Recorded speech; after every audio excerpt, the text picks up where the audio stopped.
Hello and good evening, students. I, Professor Mahipal Singh Chauhan, would like to welcome you all for today's moderator session for the subject SP. Today, to guide you, we have Professor Kashish Davani ma'am.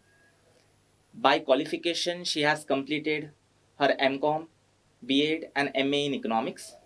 She also has 23 years of experience in this teaching field. So, I would like to request ma'am to say a bit and then we shall start with this session. Yes. Good evening, all of you. Good evening, sir. Good evening, ma'am. Yes. Today we are going to start with the subject secretarial practice, that is SP subject. So SP subject में क्या आ चुका है और क्या आने वाला है, आज के ये मॉडरेटर सेशन में हम लोग पूरा देखने वाले हैं. लाइक 2021 में जब सिलेबस चेंज हुआ था तो उसके बाद 22, 23 एंड 24 में ओके क्या आ चुका है और एक्सपेक्टेड 2025 में बोर्ड पेपर में 2025 एसपी पेपर में क्या आने वाला है, तो उसके लिए आज पूरा डिस्कशन हम लोग करेंगे. कुछ हम लोग आपको टिप्स भी बताएंगे. तो अगर आपको वो मार्क्स गेन करना है या फिर पेपर को अच्छे से अटेम्प्ट करना है तो ये सेशन में लास्ट तक एंड तक बने रहिए. मैम, ये सेशन को हम स्टार्ट करते हैं एक बेसिक क्वेश्चन. यस जो सर. शायद आपको भी बच्चों ने बहुत बार पूछे होंगे. जैसे मैथ्स के अंदर 100 on 100 अचीवेबल है, क्या एसपी सब्जेक्ट के अंदर भी 100 on 100 बच्चे ला सकते हैं? Yes sir. इस बार भी बोर्ड में स्टूडेंट्स की आई है 100 आउट ऑफ 100. अगर आप चेक भी करना चाहते हो तो सर्टिफाइड कॉपी अगर आप नेट से निकालोगे तो 100 आउट ऑफ 100 स्टूडेंट भी है. और 100 आउट ऑफ 100 आना कोई बड़ी बात नहीं है. अगर आप सर्टिफाइड कॉपी में भी देखोगे, उसका 1-2 पेज में आपके साथ शेयर भी कर लेती हूँ, तो कोई बड़ी बात नहीं है. एकदम नॉर्मल लैंग्वेज, जैसे आपको कॉन्सेप्ट क्लियर है तो आप वैसे आप अपना पेपर अटेम्प्ट करो. लेकिन उसके लिए कुछ पॉइंट्स को हम लोग को ध्यान पे रखना पड़ेगा. वो हम लोग पूरा का पूरा आज एक पॉइंट इस सेक्शन में हम लोग कवर करने वाले हैं, सेक्रेटरियल प्रैक्टिस. क्योंकि क्या है, एसपी काफ़ी सारे सर बच्चों को थोड़ा डिफिकल्ट लगता है बिकॉज ऑफ लॉ लैंग्वेज की वजह से. ठीक है, तो ऐसा कुछ भी नहीं है डियर. आप अच्छे से अगर पढ़ाई करोगे, थोड़ा डायरेक्शन के हिसाब से जाओगे, तो आपका ये पेपर भी 100 आउट ऑफ 100 भी आप रीच कर सकते हो. तो ये सेशन सभी स्टूडेंट के लिए बेनिफिटेड है. लाइक जो स्टूडेंट 100 आउट ऑफ 100 भी लेना चाहते हैं उनके लिए तो बहुत इंपॉर्टेंट ही है, नो डाउट. बट जो स्टूडेंट जिन्होंने अपनी अभी तक तैयारी चालू नहीं की है और आज का वो शुभ मुहूर्त होगा इस सेशन के बाद, कैसे हम लोग अपनी स्टडीज़ को थोड़ा सा स्टार्ट करेंगे, तो कैसे स्टार्ट करें, डायरेक्शन हमारा क्या होना चाहिए, क्या पढ़ना है, कितना पढ़ना है और कैसे अटेम्प्ट करना है, एवरीथिंग आज हम लोग क्या करेंगे, क्लियर करेंगे. तो आप क्या कीजिए डियर, पहले तो आप तो बने रहिए इस वीडियो के साथ, लेकिन हमारे जेके शाह क्लासेस के सभी सब्जेक्ट के जो सेशंस हुए हैं उसके यूट्यूब पे सर वीडियोस अपलोड हो गए हैं. Every subject, for maths, for economics जैसे मैंने ही लिया था, या फिर लैंग्वेजेस है, फ्रेंच है, तो आप तो खुद देखिए, वॉच कीजिए. ठीक है, लेकिन अपने जो फ्रेंड्स है उनको भी आप, जैसे फ्रेंड्स है तो उनको भी शेयर करना चाहिए, उनको भी बताइए और उनके साथ भी पोस्ट कीजिए, शेयर कीजिए. Yes sir. Okay, so like ma'am said, 100 on 100 is achievable in SP subject 2. So to know the tips and strategies of how to study and how to handle this subject, be there till the end of this session. So with this, I would like to request ma'am to start with chapter-wise weightage. Also, she can share unit-wise weightage. Like you all know, there are in total 12 topics or the 12 chapters, but unit-wise it is divided into 6 chapters. Yes. Okay. Yes. So yes, ma'am, please. So we are started with the basic मतलब एकदम से हम लोग marks के ऊपर से जाएंगे. जैसे आपको पता होगा डियर कि आपका जो पेपर रहता है it's for the 100 marks. Okay, जो डिवाइड होता है, पहले भी मैंने इको में ये बताया था, इट्स डिवाइडेड इनटू 20 और 80 में. ये है तुम लोग का ये एप्लीकेशन टेस्ट जो होता है, जो कॉलेज के हाथ में है 20 मार्क्स का. लेकिन आज का जो हमारा लेक्चर है, जो हमारा सेशन है, वो सर किसके लिए है? फॉर 80 मार्क्स के लिए. तो 80 मार्क्स के लिए देखो सब एवरीथिंग क्लियर किया हुआ है कि आपका टाइम अलॉटमेंट कितना है, वो सबको आपको पता है. It's for the 3 hours, entire syllabus आपका होगा. ठीक है, जो भी आपको देखो यहाँ पर एक टिप्स दी है. हम लोग एकदम बेसिक स्टेज स्टार्ट करें. 3 आवर्स का रहेगा, एंटायर आपका सिलेबस है, यूनिट वाइज आपका वेटेजेस रहेगा और जो भी मार्क्स. अच्छा, यहाँ पर मैं थोड़ा सा स्टार लगा देती हूँ और ये पॉइंट तुम लोगों को मैं डिस्कस कर लेती हूँ. Here point number 4, as per syllabus के हिसाब से लिखा हुआ है कि नॉर्मली जो थियोरी सब्जेक्ट रहता है उसमें क्वेश्चंस कहाँ से आते हैं. बहुत सारे स्टूडेंट्स में से पूछते भी है कि मैम कि क्वेश्चन एज इट इज़ जैसे टेक्स्ट बुक में नीचे दिए हुए हैं वैसे ही आते हैं केस स्टडी हो गया या जस्टिफाई हो गया, तो यस डियर, ओसी और एसपी में क्वेश्चन वैसे ही आते हैं जैसे टेक्स्ट बुक में दिए हुए, ठीक है। बट इकोनॉमिक्स में ऐसे नहीं होता है। Economics you know it's an conceptual subject, तो आपका जो कॉन्सेप्ट है उसके ऊपर एग्जाम्पल आइडेंटिफाई किए रहते हैं, ठीक है। बट ऐसे में ये प्रॉब्लम नहीं है, तो आप टेक्स्ट बुक के नीचे के जो क्वेश्चन है, जो आपकी एक्सरसाइज है, उसमें से ही आपके क्वेश्चन आएंगे। यहाँ पर क्लियर भी किया हुआ है कि जो पेपर आपका आएगा वो एज पर टेक्स्ट बुक के हिसाब से आएगा। ओके, तो अभी हम लोग डिस्कस करते हैं किसके साथ dear, see the question paper के साथ। सबसे पहले तो हम लोग स्टार्ट करते हैं किसके साथ, क्वेश्चन पेपर के साथ। या बेटर कि अगर मैं चैप्टर वाइज करूं तो ज़्यादा बेटर होगा। देखो अभी चैप्टर वाइज यूनिट वाइज अलग रहता है। यूनिट आपके टोटल मिला के एसपी में 6 है, चैप्टर आपके 12 है, ठीक है। तो 12 चैप्टर मैम पढ़ना है एसपी में, तो पहले ही हमारी लगी पड़ी है, ठीक है। तो हम लोग सबसे ज़्यादा चैप्टर्स हो एसपी में है, लॉ लैंग्वेज है, कैसे मैम पढ़ें। तो पहले तो ये समझो कि आप जो सब्जेक्ट प्रिपेयर करने के लिए जा रहे हो, लाइक अगर हम लोग किसी वॉर में जाते हैं तो हम लोग को पता होना चाहिए कि सामने वाला कॉम्पिटिटर कितना स्ट्रांग है, तो अकॉर्डिंगली हमारी तैयारी होनी चाहिए। तो यहाँ पर भी आपका सब्जेक्ट क्या है उसका पहले आप स्ट्रक्चर समझो, ठीक है। आपका सब्जेक्ट क्या है, आपको कैसे स्टार्ट करना है, कहाँ से स्टार्ट करना है। तो पहले अगर आपने स्ट्रक्चर समझ लिया ना तो इजीली आप उसको स्टार्ट कर सकते हो। जैसे मैंने बताया कि अगर आपका कॉम्पिटिटर कितना स्ट्रांग है, आपकी तैयारी भी उतनी टफ होगी। तो वैसे ऐसे में नहीं बोलूँगी कि एसपी डिफ़िकल्ट सब्जेक्ट है, बट हाँ ये एक बात है कि ये लीगल लैंग्वेज के हिसाब से जाता है, तो आपको थोड़ा सा अलर्ट रहना पड़ेगा जहाँ पर सेक्शंस एंड ऑल रहे। तो हम लोग यूनिट वाइज अगर डिस्कशन करने के लिए दिए जाए ना, तो टोटल मिला के आपके देखो कितने यूनिट है, it's in 6 unit. First unit में अगर तुम लोग देखोगे तो 2 चैप्टर्स है, ठीक है। फर्स्ट एंड सेकंड चैप्टर, पहले मैं यूनिट बता रही हूँ फिर चैप्टर के हिसाब से भी जा रही हूँ।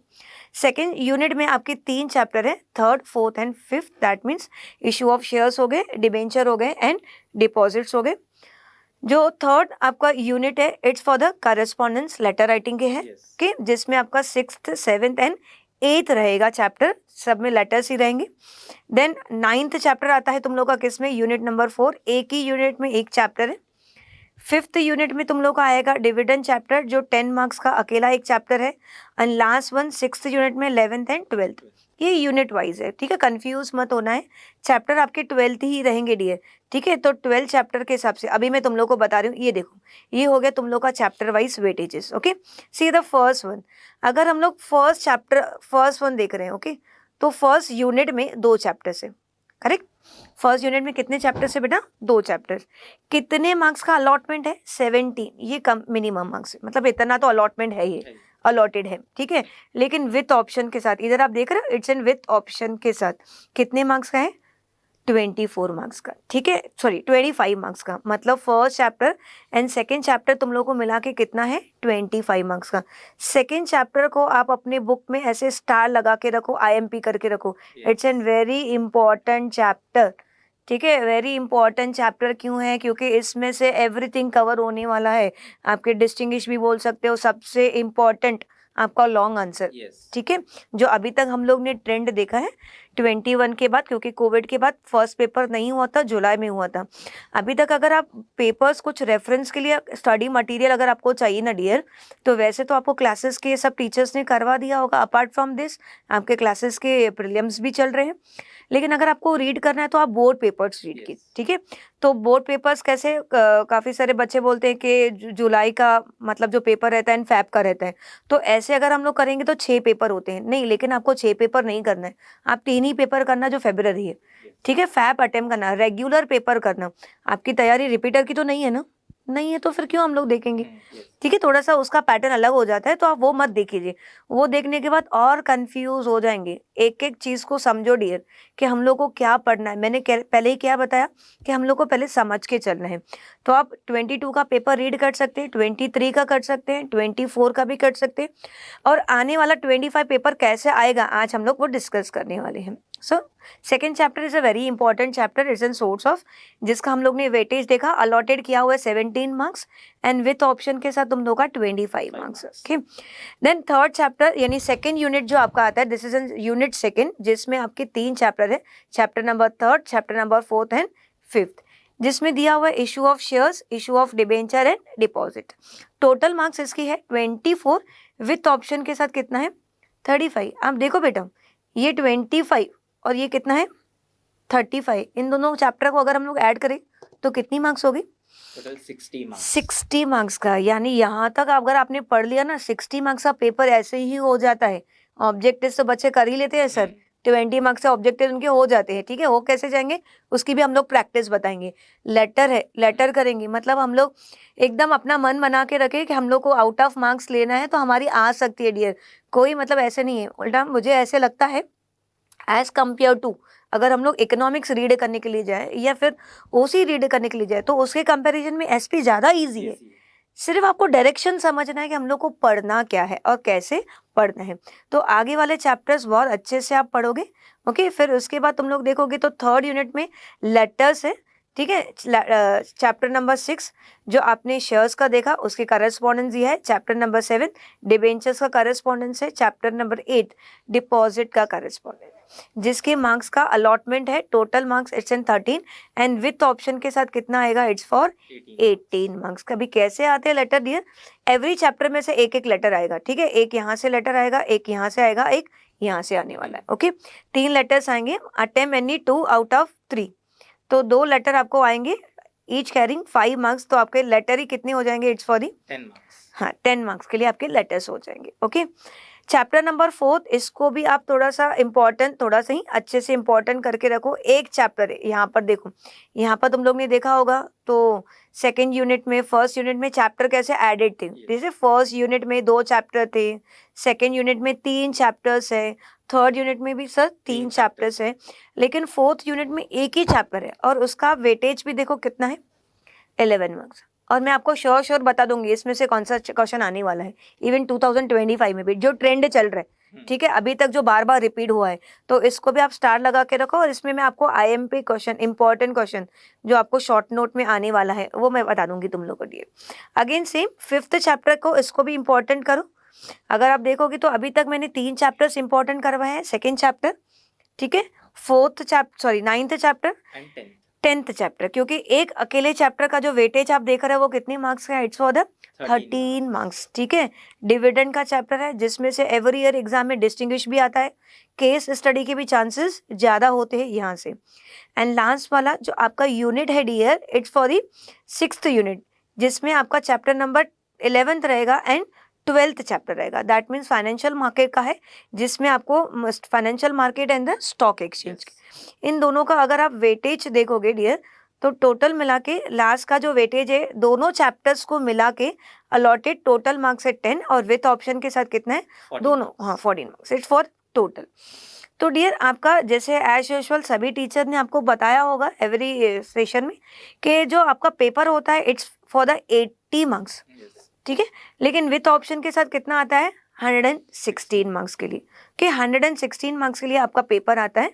तो यहाँ पर अगर आप समझ लो पेपर पैटर्न क्या, पेपर क्या है और हम लोग को क्या क्या अच्छे से पढ़ना है, तो जैसे मैंने चैप्टर वाइज आपको बताया तो आप वैसे ही जाओगे। फर्स्ट एंड सेकंड चैप्टर में तुम लोग सेकंड चैप्टर को कोई मस्ती मजाक नहीं करना है, बहुत अच्छे से पढ़ाई करोगे, इसमें इंपॉर्टेंट चैप्टर है। थर्ड चैप्टर से अगर आप देखोगे 35 मार्क्स का है, ठीक है। थर्ड यूनिट तुम लोग का 18 मार्क्स का है, फोर्थ यूनिट 11 का है, 13 मार्क्स एंड ऑल आउट करके तुम लोग का जो टोटल होता है इट्स एन 116 मार्क्स का। यस, देन उसके बाद सो मेरा एक छोटा सा डाउट था मैम, जैसे अभी अगर मुझे स्टार्ट करना है, जैसे आपने अभी चैप्टर वाइज मार्क्स डिस्ट्रीब्यूशन बताया, सो अगर मुझे स्टार्ट करना है विथ माय स्टडी या फिर अगर मुझे रिवाइज करना है ड्यूरिंग माय एग्जामिनेशन टाइम, तो मेरा सीक्वेंस क्या होना चाहिए? आपका जो सीक्वेंस होना चाहिए, यहाँ पर सभी स्टूडेंट्स पहले थोड़ा सा ध्यान देना, ठीक है। देखो यहाँ पर डियर क्या दिया हुआ है आपका, जैसे मैंने पहला लेक्चर स्टार्ट करने से क्या बोला था कि आपको कौन सा सब्जेक्ट पढ़ना है, उसकी तैयारी कैसे करनी है। जैसे मेरा कॉम्पिटिटर क्या है, मैं तैयारी वैसे करूँगी, तो मेरा कॉम्पिटिटर एसपी है तो मुझे पढ़ना क्या है। बहुत सारे बच्चों का आदत क्या होता है ना कि सर कोई भी चैप्टर ऐसे बैठे रहेंगे, बुक उठाएंगे और चैप्टर नंबर 6 पढ़ लिया, फिर आएंगे चैप्टर नंबर 10 पढ़ लिया। भाई ये हम लोग कोई ग्रंथ व्रंथ नहीं पढ़ रहे, हम लोग को कोई भी बुक उठा लिया, हम लोग को जो पेज समझ में आ गया हम लोग ने पढ़ लिया, नहीं ऐसा नहीं होता है। इसकी एक प्रॉपर डायरेक्शन है, पहले तो ये समझ लो। एसपी को पढ़ने की एक प्रॉपर डायरेक्शन है। अगर आप डायरेक्शन के हिसाब से जाओगे ना तो आपको एसपी डिफिकल्ट नहीं लगेगा, ठीक है, एकदम अच्छे से जाओगे। सी अगर हम लोग थोड़ा सा इसको समझ लें, see the very first chapter, अब फर्स्ट चैप्टर का देखो नाम क्या है, इट्स एन कॉर्पोरेट इसको थोड़ा सा अच्छे से समझ लेना, इस डायरेक्शन को समझो। पहला आपका चैप्टर क्या है? It's an corporate finance, finance पैसा, ठीक है। मतलब कंपनी में, कॉर्पोरेट में पैसा कहाँ से आता है, यहाँ पैसा क्या है? पैसा कंपनी के फाइनेंस के लिए हम लोग बताएं। अब यही पैसा कहाँ से आता है, दैट मीन्स जो चैप्टर नंबर 2 रहेगा वो उसका क्या रहेगा? Sources, correct. तो ये रहेगा आपका चैप्टर नंबर 2, जिसमें आपको पूरा सोर्स बताएंगे कि कॉर्पोरेट में फाइनेंस पैसा कहाँ से आता है। उसका सोर्स आपने 2 चैप्टर में किया हुआ है कि इसका जो सोर्स है वो क्या है? कंपनी या तो शेयर्स इशू करती है, इशू ऑफ शेयर्स है, कंपनी डिबेंचर्स इशू करती है, इशू ऑफ डिबेंचर है, और कंपनी पब्लिक से डिपॉजिट को एक्सेप्ट करती है। ओके, तो इसका बेसिक तो आपने 2 चैप्टर में रीड कर लिया, लेकिन अभी कंपनी शेयर्स कैसे इशू करेगी, ये हो गया आपका चैप्टर नंबर 3। डिबेंचर कैसे इशू करेगी, ये हो गया आपका चैप्टर नंबर 4। डिपॉजिट को कैसे एक्सेप्ट करेगी, ये हो गया आपका चैप्टर नंबर 5। देखो, स्टार्टिंग से पढ़ना है। एसपी के आगे वाले चैप्टर का सीक्वेंस समझो कि पहले आपको फर्स्ट चैप्टर ही पढ़ना पड़ेगा कि कॉर्पोरेट फाइनेंस क्या होता है, ठीक है। फिर कौन से टाइप के फाइनेंस होते हैं, फिर उसके सोर्सेज क्या होते हैं। जैसे अभी मैंने बताया कि 2 चैप्टर में आप क्या रीड करोगे? शेयर्स क्या है, डिबेंचर क्या है, डिपॉजिट क्या है। तो अच्छे से डिटेल में शेयर्स के लिए हम लोग रीड करेंगे, डिटेल में हम लोग चैप्टर नंबर 4 में रीड करेंगे, और 5th में रीड करेंगे डिपॉजिट। सर, यहाँ तक बच्चों के 5 चैप्टर्स हो जाते हैं, ठीक है। आगे के 3 चैप्टर्स देखो क्या है? लेटर्स। अभी वो लेटर्स भी कुछ अलग नहीं है बेटा, ये इनके साथ ही रिलेटेड है। Correspondence letter with the share holders, that means members का हो गया, ठीक है। Letters with the members, share holders, ये आपका हो गया। Letters with the debenture holders, okay. Then letters with the depositors, letter with the depositor. समझ रहे हो डियर, कैसा लिंक बैठ रहा है? पहले हम लोग ने समझा फाइनेंस क्या होता है, फिर फाइनेंस का सोर्स क्या होता है, सोर्स को अपने शॉर्ट में देख लिया 2 चैप्टर में। शेयर्स क्या है, डिबेंचर क्या है, डिपॉजिट क्या है, उसको डिटेल में आप रीड किया 3rd chapter, 4th chapter and 5th chapter में। इसके ही लेटर्स आपने रीड किए हैं चैप्टर नंबर 6 में शेयर्स के, चैप्टर नंबर 7 में डिबेंचर के, और चैप्टर नंबर 8 में डिपॉजिटर के। तो यहाँ तक अगर आपने देखा ना, तो एकदम पूरा डायरेक्शन में हमारा जा रहा है। और आपने ये हिसाब से अगर 8 चैप्टर भी पढ़ा ना, मतलब मैक्स टू मैक्स आपका पेपर कवर हो जाता है। क्यों? क्योंकि यहाँ से आपके लॉन्ग आंसर भी हो जाते हैं। ये आप देखो, लॉन्ग आंसर मतलब क्वेश्चन नंबर 8 जो हो जाएगा, ठीक है। फर्स्ट के बाद हम लोग इंपॉर्टेंस ही किसको देते हैं? क्वेश्चन नंबर फर्स्ट आपका ऑब्जेक्टिव रहता है। उसके बाद डायरेक्टली अगर हम लोग देखें तो एक ही क्वेश्चन है 8th, जिसमें आपका लॉन्ग आंसर 8 मार्क्स का रहेगा। तो उसमें अगर आप देखोगे तो एक ही क्वेश्चन अटेम्प्ट करना है, तो आपका वो आता है चैप्टर नंबर 2 के हिसाब से। तो लेटर्स भी अगर देखोगे, क्वेश्चन नंबर 7th में लेटर्स आते हैं। एक लेटर यहाँ से आएगा, एक लेटर यहाँ से आएगा, एक लेटर यहाँ से आएगा। 3 लेटर्स आएंगे, जिसमें से आपको कोई भी एनी 2 अटेम्प्ट करने हैं। तो आप अगर 2 चैप्टर्स का अच्छे से कर लोगे तो आपके वो लेटर्स भी कवर हो जाएंगे। तो ये एक डायरेक्शन है। पहले तो मैं ये सजेस्ट करूंगी कि आप इस डायरेक्शन के हिसाब से पढ़ाई करो। एसपी को जब आप स्टार्ट करो तो ऐसे ही स्टार्ट करो। आप ये स्क्रीनशॉट लेने के लिए, Yes. So you all can take the screenshot of this. This is the flow or the sequence in which you all need to study. Basically, you need to start with first chapter, then move on to the second chapter. Once you complete the first unit, later on you will be starting with your second unit, which comprises of chapter 3, 4 and 5. Once you are done with unit 1 and unit 2, it will cover your 60 marks with option. Later on, if you start with unit 3, it has total 3 chapters, 6, 7 and 8. All 3 are letters, and the weightage with option of this third unit is 18 marks. 18. So in total, it covers your 78 marks out of 116 marks of your SP subject. So this is the sequence which you need to start. In economics, it was a different case, क्योंकि वहाँ पर flow नहीं है topics का। यहाँ पर सारे के सारे टॉपिक्स आर इंटर रिलेटेड, तो यहाँ पर आपको सेम सीक्वेंस ही फॉलो करना है। और स्पेशली 8th चैप्टर तक आपको सीक्वेंस में ही जाना पड़ेगा। उसके बाद जैसे मैंने आपको बताया, हाँ बेटा, इनका स्क्रीनशॉट आप ले लो। इसके बाद जैसे मैंने आपको बताया कि यहाँ तक तो आपको एकदम डायरेक्शन के हिसाब से जाना है। चैप्टर नंबर अगर आप 9th देखोगे, डिपॉजिटेड चैप्टर, ठीक है, बहुत ही इंपॉर्टेंट है। एक ही चैप्टर एक यूनिट में आता है। जिसमें से एवरी ईयर शॉर्ट नोट आएगा, वो भी मैं आपको बता रही हूँ कौन सा आएगा, इंपॉर्टेंस में मैं दे के रखूंगी सर बच्चों को। चैप्टर नंबर 10 इंपॉर्टेंट है डिविडेंड का, ठीक है। इसमें से भी तुम लोग का डिस्टिंग्विश आएगा, और क्वेश्चन कौन सा आएगा केस स्टडी के हिसाब से, वो भी बता के रख रही हूँ। ये दोनों इंपॉर्टेंट चैप्टर्स हैं। हाँ, थोड़ा बहुत अगर आपको थोड़ा सा लीनियंट होना है तो आप लास्ट यूनिट में हो सकते हैं। It's for the financial market, जहाँ पर आपका फाइनेंशियल मार्केट भी हो जाएगा प्लस स्टॉक एक्सचेंज भी हो जाएगा। तो financial market and stock exchange दोनों का वेटेज मिला के अगर देखेंगे 14 मार्क्स का है, जिसमें से डिस्टिंग्विश आता ही है। आप वहाँ पर सिलेक्टेड थोड़ा बहुत भी इंपॉर्टेंस के हिसाब से जाओगे तो चलेगा, मतलब उसके साथ हम लोग डील कर सकते हैं, उसके साथ हम लोग डील कर सकते हैं। लास्ट यूनिट के साथ आप डील कर सकते हो, लेकिन आगे वाले जो यूनिट है उसके साथ कोई भी हम लोग को रिस्क नहीं लेना है। तो ये आपका फ्लो होना चाहिए स्टडी करने का। सो आई होप आप सबको ये समझ में आया है कि दिस सेम सीक्वेंस जो आपके टेक्स्ट बुक के अंदर दिया है वही आपको फॉलो करना है, लाइक व्हेन यू रिवाइज। अब हम ये जानेंगे कि पेपर पैटर्न क्या है and what is the ideal method to solve your question paper, कि मतलब कौन से क्वेश्चन के साथ में हमें पहले स्टार्ट करना है एंड उसके बाद में कौन सा सीक्वेंस हमें फॉलो करना है। क्वेश्चन पेपर के अंदर दिया है वो सीक्वेंस हमें फॉलो करना है, या which is the ideal method जो मैम आपको बताएंगे अभी। शेयर पेपर पैटर्न के हिसाब से अगर हम लोग जाएंगे डियर, तो वेरी फर्स्ट क्वेश्चन जो आपका रहता है ना, इट्स एन ऑब्जेक्टिव, ठीक है, जो आपके आते हैं टोटल मिला के कितने 20 मार्क्स की।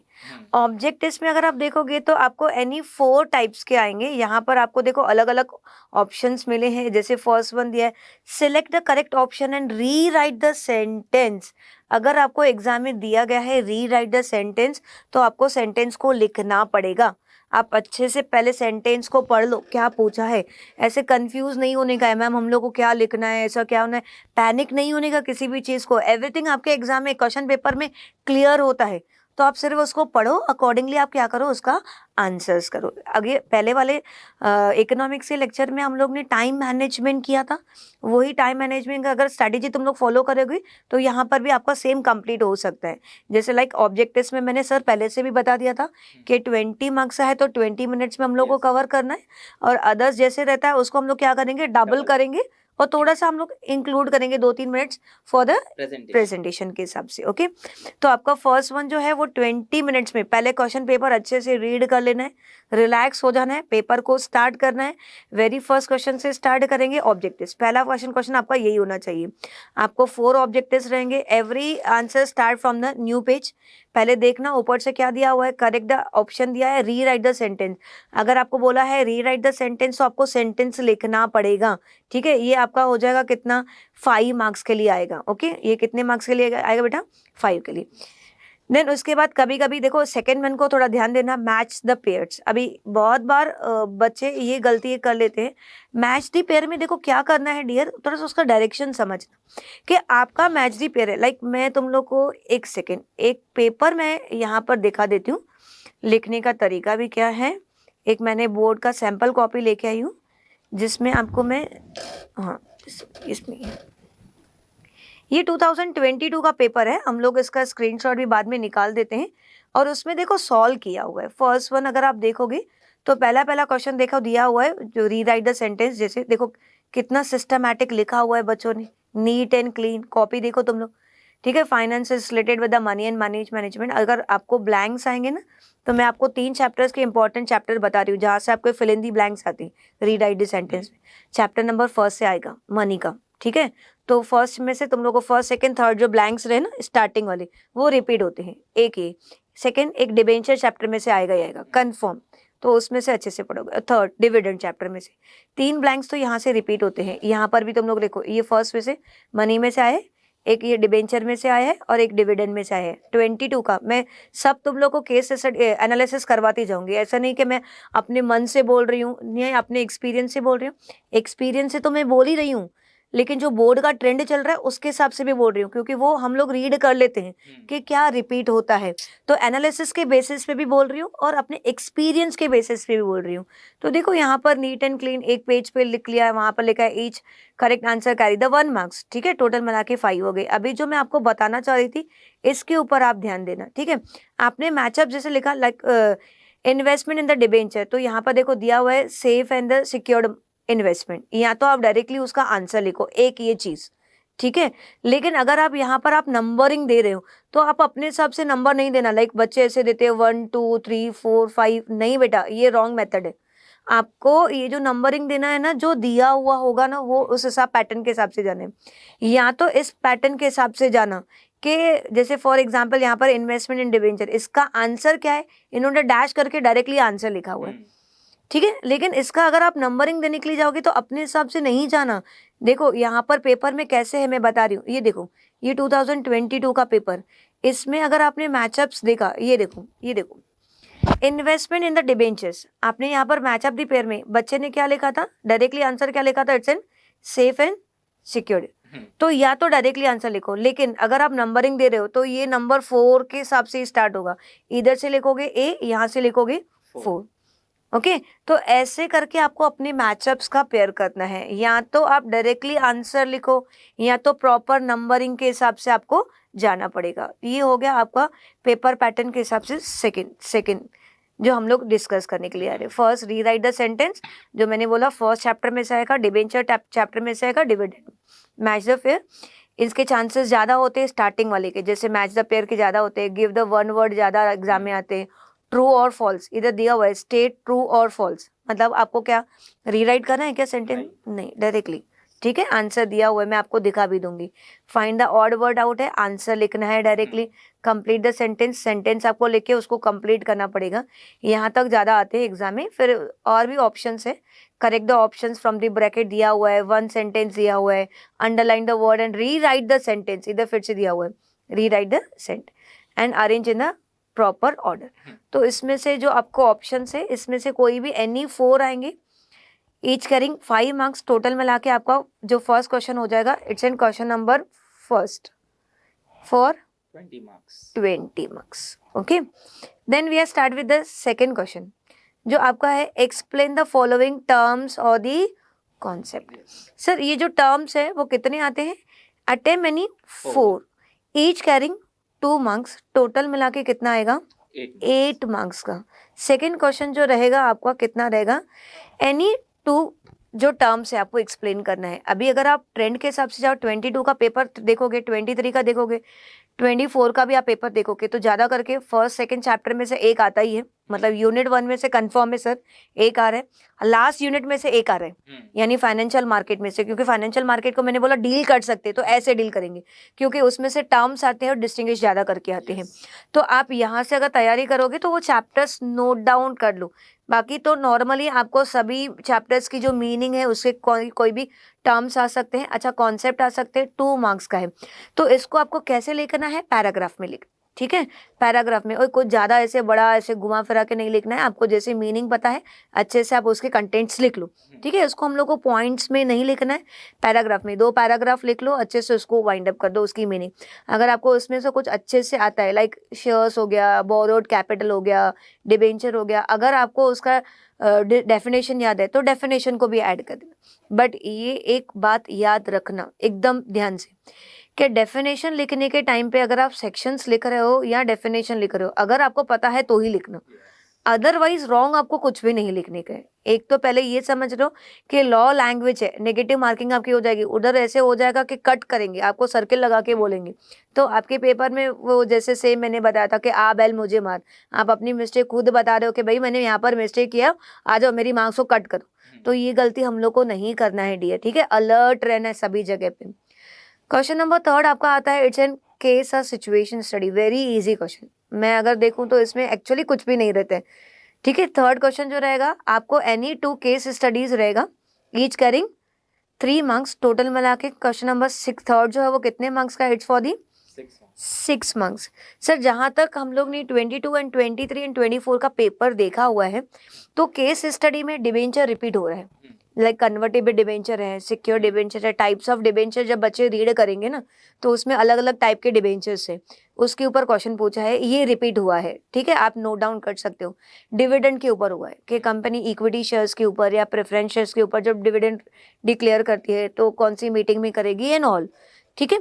तो ये एक चीज़ तुम लोग याद करना, थर्ड चैप्टर में से हम लोग कहाँ से रीड तो वैसे सभी करोगे, बट इम्पॉर्टेंट जैसे केस स्टडी और कुछ नहीं डियर। केस स्टडी क्या है, सिंपल, आपसे जो क्वेश्चन पूछा गया है येस और नो में उसका आंसर करना है और उसको आपको एक्सप्लेन करना है, ठीक है। आपको क्वेश्चन पूछेगा इज और नॉट, मतलब जो आपको येस और नो में आंसर देना है, ट्रू और फॉल्स में आंसर देना है और उसको क्लियरिफाई करना है, उसकी आपको स्टेटमेंट बनानी पड़ेगी। मतलब ऐसा नहीं 4 मार्क 3 क्वेश्चन आएंगे, एक एक का 1 मार्क के लिए रहेगा, तो 3 क्वेश्चन पूछेंगे, वेरी सिंपल, आधे पेज में आपका आंसर भी कंप्लीट हो जाएगा केस स्टडी से। ओके, सो अब तक मैम ने question number 1, question number 2 and question number 3 आपके साथ में डिस्कस किया। मैं कुछ पॉइंट्स उसमें से एक बार हाईलाइट करते हैं, फिर हम क्वेश्चन नंबर 4 पर बढ़ेंगे। जैसे कि मैम ने आपको बताया, जब ऑब्जेक्टिव क्वेश्चंस के साथ में हम डील कर रहे हैं, वो टाइम पे सिर्फ अगर वहाँ पर रीराइट लिखा है तो ही आप उसके क्वेश्चंस लिखोगे, और else there is no need to write the questions. As far as chapter question number 2 is concern, वहाँ पर मैम ने आपको कुछ चैप्टर्स हाईलाइट करके बताए हैं, प्लीज नोट इट डाउन। वो चैप्टर्स पे आपको एम्फोसाइज करना है for this particular question. Secondly, जो मैम ने डिस्कस किया as far as question number 2 is concern, वहाँ पर मैम ने बताया कि पॉइंटर फॉर्मेट्स में नहीं लिखोगे, आप पैराग्राफ फॉर्मेट के अंदर लिखोगे। प्रेफरेबली आपको 2 पैराग्राफ्स बनाना है। सर मैं एक बार बच्चों को ये थोड़ा सा शेयर भी कर लेती हूँ, जैसे अभी मैंने बताया, तो मैं एक इवैल्यूएशन की कॉपी लेके आई हूँ जिसमें बच्चों को ऐसे थोड़ा सा क्लियर भी हो जाएगा कि हम लोग जो बोल रहे हैं कि वो करेक्ट है। एक बार इनका कॉन्फिडेंस लेवल आने दो, क्योंकि बच्चों का ये लेक्चर के बाद मुझे ऐसे लग रहा है कि एक बार अगर कॉन्फिडेंस बिल्ड हो गया ना तो लोग लिख पाएंगे। ऐसे हमारे बच्चे वैसे बहुत अच्छे हैं, आता बहुत इनको अच्छे से, एक कॉन्फिडेंस बिल्ड करने के हिसाब से मैं यहाँ पर मैंने सॉल्यूशन पूरा, ये देखो बेटा, see the very first one, जैसे ये 22 का मैं स्पेसिमेन कॉपी का पूरा आंसर शीट ही है, जिसमें फर्स्ट वन देखो ऐसे दिया हुआ है, आप देख सकते हो कितना नीट एंड क्लीन लिखा हुआ है, एक एक चीज को अंडरलाइन किया हुआ है। ओके, बहुत सारे बच्चे ऐसे बोलते हैं कि हम लोग ब्लू पेन ले, ब्लैक पेन ले, मार्कर ले, ये करे, कुछ भी नहीं। देखो सिंपली जो आप लिखोगे, एक ही कलर का पेन यूज करो, उसको डार्क पेन से ले लेना, अंडरलाइन करते जाना, ठीक है। ये हो गया आपका फर्स्ट वन, ऑब्जेक्टिव्स हो गया। सेकेंड है यहाँ पर मैचअप्स, देखो कितना नीट एंड क्लीन 5 सेंटेंस में लिखा हुआ है। अच्छा, ये सर अभी जैसे बता रहे थे सर, जहाँ पर रीराइट दी सेंटेंस बोला है उधर ही रीराइट करना है। यहाँ पर आप देखिए कुछ रीराइट नहीं बोल रहे हैं, स्टेट ट्रू और फॉल्स है, तो देखो लिखा हुआ है ट्रू और फॉल्स, नीचे क्लियर किया हुआ है 1 मार्क फॉर द स्टेटिंग ट्रू और फॉल्स, ठीक है। तो 5 मार्क्स आपकी इधर भी मिल जाएगी, ठीक है। अगेन सेम अंडरलाइनिंग वर्ड के ऊपर भी सेम आपका हो गया, तो एवरीथिंग क्लियर है। अच्छा, अभी हम लोग देखो पैराग्राफ राइटिंग के हिसाब से आएंगे, तो देखो पैराग्राफ में ही लिखा हुआ है sir, yes, everything in the paragraph format, ठीक है। इसमें आप क्या करना, तो ये तो देखो बुक के लैंग्वेज के हिसाब से है, आपकी थोड़ी हैंडराइटिंग बड़ी होनी चाहिए, अच्छे से स्पेस देना, लाइन अच्छे से छोड़ना, मतलब अपने हिसाब से कंटेंट्स लिखना। जैसे 2 पैराग्राफ आपके जाने चाहिए, यहाँ पर stock, employ stock, optional, purchase scheme जैसे लिखा हुआ है, तो एक ही पैराग्राफ में आप ट्राई करो कि 2 पैराग्राफ में हम लोग इसको लिखने की कोशिश करें। यस, ऑल्सो ये क्वेश्चन नंबर 2 में आपको एक और बात ध्यान रखना था, जो मैम ने भी हाईलाइट किया था, अगर आपको सेक्शन पता है तो ही आप लिखोगे, डेफिनेशन अगर आपको करेक्ट पता है तो ही आप उसको लिखने के लिए जाओगे, और else you won't be writing those, क्योंकि वहाँ पर नेगेटिव मार्किंग होता है। क्वेश्चन नंबर 3, मैम ने आपको कुछ चैप्टर्स बताए जिसमें से फ्रिक्वेंटली क्वेश्चंस पूछे गए। Now ma'am will be discussing about question number 4, that is distinguish between. See question number 4 is distinguish between, differences आपको बताना है। इधर कुछ ज़्यादा ऑप्शन आपको नहीं मिल रहा है, आप अगर देखोगे तो एनी 3 डिस्टिंग्विश आपको अटेम्प्ट करने हैं, कि आउट ऑफ 4 मतलब 4 आपको आएंगे, जिसमें से आपको 3 अटेम्प्ट करना है। तो यहाँ पर बच्चों को कुछ सर ज़्यादा ऑप्शन नहीं मिल रहे हैं, बट ठीक है, अगर आप ट्रेंड के हिसाब से जाओ, रिसेंट स्टडीज़ के हिसाब से जाओ, एनालिसिस के हिसाब से जाओगे, तो आपको पता चल जाएगा कौन से चैप्टर में से डिस्टिंग्विश आ रहे हैं, रिपीट हो रहे हैं, ठीक है। जैसे अभी फर्स्ट चैप्टर में से एक ही डिस्टिंग्विश है, distinguish between fixed capital, first year में भी 22 में भी आया है, 23 में भी आया है, 24 में भी आया है, ठीक है। डिविडेंड के चैप्टर में तुम लोग जाओगे तो 2 डिस्टिंग्विश है, एक है डिविडेंड एंड इंटरेस्ट का, और दूसरा दिया हुआ है final dividend and interim dividend. तो ये भी अगर देखोगे तो किसी ईयर में डिविडेंड और इंटरेस्ट का आया है, और किसी ईयर में टाइप्स ऑफ डिविडेंड के ऊपर आया है। तो ये तो दो चैप्टर में से डिस्टिंग्विश रिपीट हो ही रहे, जो हम लोग ने एनालिसिस किया है, जो रीसेंट ट्रेंड्स में हम लोग ने देखा है। तो इसमें तुम लोग चैप्टर डिस्टिंग्विश में तुम लोग अच्छे से देखो, चैप्टर फर्स्ट में से मैं लिख रही हूँ, चैप्टर फर्स्ट में से तुम लोग अच्छे से पढ़ के जाओगे, चैप्टर नंबर 10 के तुम लोग अच्छे से पढ़ के जाओगे, चैप्टर नंबर 2 एंड 3 इसमें से भी अगर तुम लोग ने रीड किया ना तो आपके एनी 4 कवर हो जाएंगे। अटेम्प्ट एनी 3 है आउट ऑफ 4 मार्क्स, ठीक है। बेसिकली क्वेश्चन नंबर 4 के लिए आपको chapter 1, 2, third and 10th chapter पे ज़्यादा एम्फोसाइज करना। एक मैम मेरा छोटा सा क्वेश्चन है, जैसे डिस्टिंग्विश बिटवीन के अंदर अक्सर बच्चे ऐसा पूछते हैं कि क्या हमें ज़्यादा पॉइंट्स लिखने हैं, जैसे कुछ डिस्टिंग्विश के अंदर एसपी सब्जेक्ट के अंदर मुश्किल से 5 या 6 पॉइंट्स ही हैं, करेक्ट सर। तो 4 मार्क के लिए क्या उनको 8 पॉइंट्स लिखने का कंपल्शन है कि बुक के अंदर जितना दिया है दैट्स इनफ? हाँ सर, देखो कुछ डिस्टिंग्विश ऐसे हैं जिसमें हम लोग कंटेंट ज़्यादा लिख सकते हैं। लाइक इनके एग्जाम में अगर आया गया distinguish between equity shares and preference shares, तो इसमें तो बच्चे बहुत सारी पॉइंट्स बना सकते हैं, लेकिन ज़्यादा बनाना नहीं, हम लोग को लिखना उतना ही है आपके मार्क्स के वेटेज के हिसाब से। अगर आपने देखा होगा डियर, तो आपकी जो मार्क्स है एक डिस्टिंग्विश के ऊपर कितनी है? 4 मार्क्स। 4 मार्क्स, यानी आपको मैक्स टू मैक्स अगर बोलो 7 to 8 पॉइंट्स लिखना है, अगर पॉइंट्स बैठ रही है तो। अदरवाइज अगर आपको जितना है, लाइक एक चैप्टर तुम लोग को दिया हुआ है, चैप्टर नंबर 9 डिपॉजिटरी में, जिसमें डीमेट एंड रीमेट, डीमेटलाइजेशन एंड रीमेटलाइजेशन के ऊपर, उसमें अगर आप देखोगे तो 5 पॉइंट 5 चाहिए। पॉइंट्स, हाँ। और सर्टिफाइड कॉपी में आप देखोगे तो बच्चों को 100 out of 100 में 5 पॉइंट्स लिखने के बाद भी 4 मार्क्स मिली है। ठीक है, तो सर जहाँ पर जितनी होगी, ये लॉ लैंग्वेज है, आप अपनी पॉइंट्स को ऐड नहीं कर सकते हो। जहाँ पर ऐड करना चाहते हो वहाँ पर कर सकते हैं, लेकिन जहाँ पर नहीं होगा उधर हम लोग पॉइंट्स को ऐड ज़्यादा नहीं कर पाएंगे। ठीक है, तो अकॉर्डिंगली आप जाओ, कोई टेंशन लेने की ज़रूरत नहीं। आपने किस में 5 पॉइंट्स भी लिखा होगा, किस में आपने 6-7 भी लिखा होगा। एक्चुअली रोल के हिसाब से ऐसा होता है, एसपी में ऐसे रहता है, एक पॉइंट पे 1 मार्क्स रहती है, लेकिन हम लोग बच्चों को बोलते हैं कि सेफर साइड से तुम लोग जाओ, हम लोग को 4 पॉइंट्स नहीं लिखना है। ठीक है, कम से कम हम लोग को 6 to 7, 8 पॉइंट्स लिखना है। मैं अपने एक्सपीरियंस के हिसाब से बताऊँ, मैं कभी भी बच्चों को बोलती हूँ डबल पॉइंट्स लिख लो, कि हम लोग को कोई रिस्क नहीं लेना है, क्योंकि हम लोग ने टाइम अलॉटमेंट उतना किया हुआ है। आपको 10 मिनट्स दिया है, ठीक है, तो आपका अगर देखोगे, ठीक है, 4 मार्क्स के लिए 8 मिनट्स होते, तो 10 मिनट्स हम लोग टाइम अलॉटमेंट करते हैं टाइम मैनेजमेंट में। 10 मिनट बहुत हो जाते हैं डिस्टिंग्विश लिखने के लिए, 7-8 मिनट में डिस्टिंग्विश कंप्लीट हो जाता है। कोई रिस्क नहीं लो, डबल लिख लो, जिसमें आपको आता है, लाइक शेयर्स एंड डिबेंचर का डिस्टिंग्विश आता है, ओन्ड एंड बोरोड का आता है, इक्विटी शेयर्स एंड प्रेफरेंस, इसमें पॉइंट्स बहुत बन सकती है बेटा। आप लिखो उसमें 7-8 पॉइंट्स, तो क्या होगा ना, आपका कॉम्पनसेट हो जाएगा। किसमें आपने कम भी लिखी होगी, किसमें आपने ज़्यादा भी लिखी होगी, पेपर जो चेक करेगा ना उसको समझ में आएगा कि जहाँ पर कंटेंट ज़्यादा है वो बच्चे ने लिखा हुआ है, और जिधर कंटेंट कम है उधर उतनी ही पॉइंट लिखी है जितनी लिखनी चाहिए थी, तो वैसे मार्क्स मिल जाती है सर। तो बच्चे अकॉर्डिंगली मैनेज कर सकते हैं। ठीक है, तो यहाँ पर अच्छा एक और इम्पॉर्टेंट पॉइंट जो मैं डियर आपको बता दूं, कि यहाँ पर जो आप डिफरेंस बिटवीन लिखोगे, डिस्टिंग्विश आप जो लिखोगे ना डियर, वो विथ हेड पॉइंट्स के साथ लिखना, हेडिंग के साथ लिखना, लाइक मीनिंग हो गया, टाइप हो गया, नेचर हो गया एंड ऑल, जैसे हम लोग लिखते हैं। ये एक चीज़ थोड़ा अपने ध्यान पर रखना, क्योंकि काफ़ी सारे स्टूडेंट्स ऐसे रैंडमली पॉइंट्स लिखते जाते हैं, ऐसा मत करो, थोड़ा सिस्टमैटिक जाओ। So as far as question number 4 is concern, ma'am ने आपको बता दिया कि कौन से चैप्टर से आपको प्रिपेयर करना है। सेकेंडली मैम ने आपको ये भी बता दिया कि आपको किस तरीके से वो क्वेश्चन को लाइक प्रेजेंट करना है, लाइक हेड पॉइंट के साथ में आपको प्रेजेंट करना है। थर्ड पॉइंट जो हमने डिस्कस किया दैट वाज कि जितना बुक के अंदर या फिर टेक्स्ट बुक के अंदर जितने पॉइंट्स है उतने लिखोगे, इट्स मोर देन सफिशिएंट। अगर कंटेंट अगर लिमिटेड है तो आप उतने ही पॉइंट्स लिख के आओगे, बट जहाँ पर ज़्यादा आप एलोबरेट कर सकते हो, अगर आप 6 to 8 पॉइंट्स तक जा सकते हो तो वहाँ पर आपको 6 to 8 पॉइंट्स तक जाना है। So now ma'am will be discussing question number 5। जैसे क्वेश्चन नंबर 8 तो सभी को पता चल ही जाता है कि चैप्टर 2 से यूजुअली आता ही है, but question number 5 answer in brief, यहाँ पर अक्सर बच्चों को थोड़ी डिफिकल्टी फेस करनी पड़ती है कि कौन से चैप्टर, क्योंकि चैप्टर्स बहुत ज़्यादा है।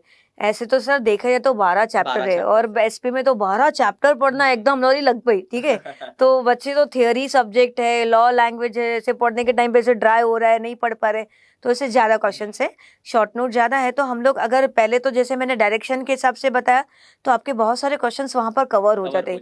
लाइक यूनिट 1 में तुम लोग देखोगे तो फर्स्ट एंड सेकेंड चैप्टर में से sir, first and second chapter में आप देखोगे तो एक तो शॉर्ट नोट आता ही है यूनिट 1 से। ठीक है, एक आता है यूनिट नंबर 9 चैप्टर नंबर 9 में से।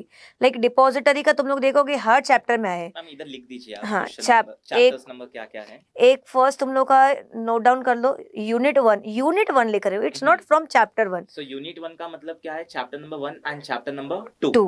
ठीक है, उसमें अगर आपको देखो फिक्स्ड एंड वर्किंग कैपिटल का डिस्टिंग्विश आ गया तो यहाँ पर आपको नहीं आएगा, रिपीट नहीं हो।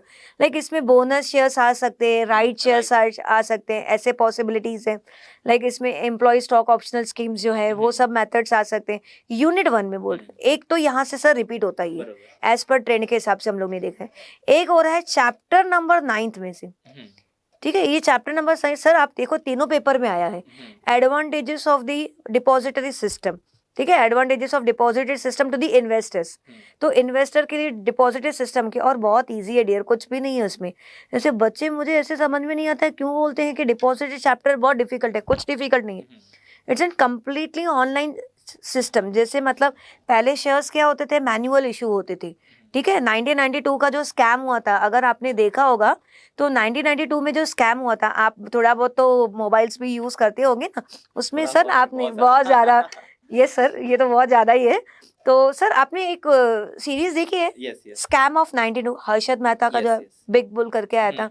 अगर जिन बच्चों ने नहीं देखा ना, एग्जाम के बाद बोल रही हूँ, बाद में देख लेना, ठीक है, लेकिन वो देखना पका। ऐसी पहली टीचर आपको मिली होगी जो कोई सीरीज सजेस्ट कर रही है लिखने की, रीड नहीं आप, लेकिन वो देखिए स्कैम ऑफ 1992। जो स्कैम हुआ था फाइनेंशियल मार्केट में, अगर आप मनी मार्केट और कैपिटल मार्केट का रोल देखोगे, जो चैप्टर आपका एसपी में भी है और इकोनॉमिक्स में भी है, उसमें अगर आप रीड करोगे ना प्रॉब्लम्स ऑफ कैपिटल मार्केट, तो पहला पॉइंट ये आएगा, ठीक है, फाइनेंशियल स्कैम होते हैं। कैपिटल मार्केट में क्या होते हैं, फाइनेंशियल स्कैम होते हैं।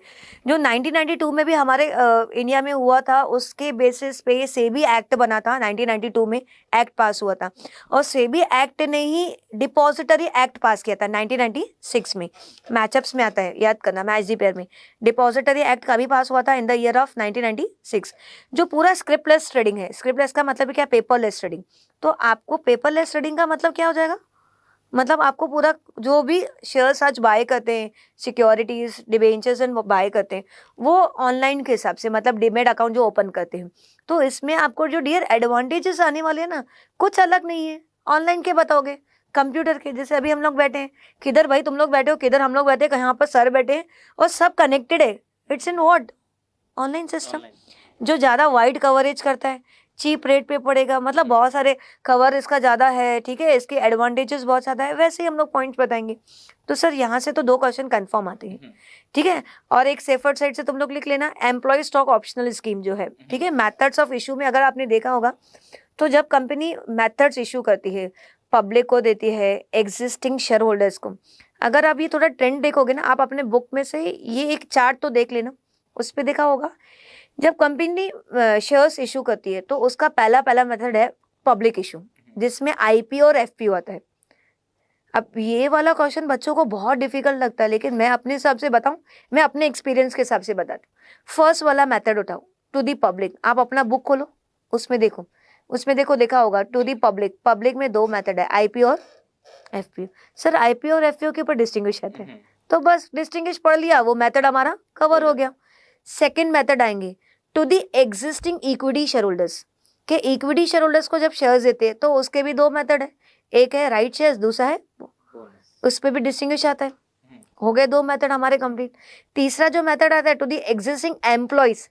अभी यहाँ पर एम्प्लॉयज में से तुम लोग को 2 ही ऑप्शन आते हैं, या तो आता है एम्प्लॉय स्टॉक ऑप्शनल स्कीम, या तो आता है एम्प्लॉय स्टॉक परचेस स्कीम, जिसमें से ऑप्शनल स्कीम ज़्यादा आता है। बस ये एक अच्छे से रीड कर लेना, और जो प्राइवेट प्लेसमेंट है उसको ऑब्जेक्टिव्स में आएगा, बस तो उतना ही पढ़ना है। पहले में डिस्टिंग्विश पढ़ लो आईपीओ और एफपीओ का, सेकंड भी डिस्टिंग्विश पढ़ो इक्विटी एंड बोनस का। थर्ड वाला जो मेथड है, to the existing employees. Employees में तुम लोग क्या करोगे, एम्प्लॉय स्टॉक ऑप्शनल स्कीम भी पढ़ के जाओ। 101% बता रही हूँ, इसके ऊपर आपके एग्जाम में 2025 में भी आने वाला है, ठीक है। 101%, या तो शॉर्ट नोट में या तो कहाँ ना कहाँ कवर होगा, stock employ stock optional scheme या तो परचेस स्कीम, ठीक है, जो एम्प्लॉयज को देती है। बस यही एक तुम लोग को शॉर्ट नोट वहां से पढ़ना है, बाकी आपको मैंने मेथड बता दिया कैसे रीड करना है। अभी ये जो आंसर है, यस, इसको लिखने का क्या तरीका है? सर लिखना ऐसा है कि पहले हम लोग को थोड़ा सा इंट्रोडक्शन लिखना पड़ेगा, इंट्रोड्यूस करना पड़ेगा। लाइक आपको पूछा हुआ है बोनस शेयर्स है, या फिर राइट शेयर्स है, या फिर आपको और कोई क्वेश्चन ऐसे डिपॉजिटरी सिस्टम का आ गया, सबसे अच्छा क्वेश्चन है। तो आप थोड़ा सा इंट्रोडक्शन दोगे कि डिपॉजिटरी एक्ट कभी पास हुआ था एंड ऑल, और जैसे भी दिया हुआ है बुक में। हो सके तो डिपॉजिटरी का पूरा कॉम्पोनेंट की अगर आपको चार्ट आ रही है, वेल एंड गुड, वो लिख लो।